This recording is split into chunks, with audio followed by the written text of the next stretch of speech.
मात्र होइन जस्तो सुकै आपद विपदमा पनि गरिब परिवारले नै राज्यबाट सहयोग प्राप्त गर्न सक्दैनन्।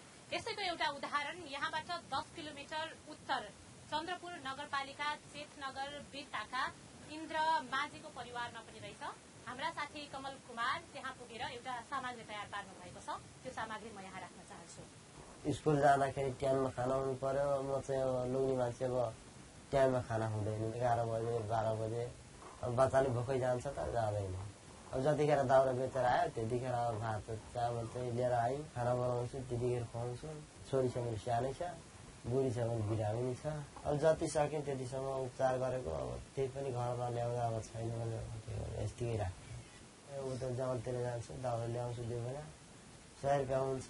अब त्यसैमा अब सब परिवारको खुवाउनुपर्छ, सबै गर्नुपर्छ।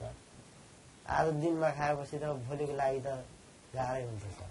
त्यही हो, परालमा सुत्छ, यसो सुत्नु लाग्यो। यस्तै जाडोमा चिसोमा बजारले पनि लुगा छैन, केही पनि छैन। त्यतिकै खानु कि लुगा लाउनु केही पनि हुँदैन। गरिब मान्छेको त उही टाल। बच्चाले पनि दुध हुँदैन, पैसा भए पो खुवाउनु। कसैले केही व्यवस्था गर्दैन।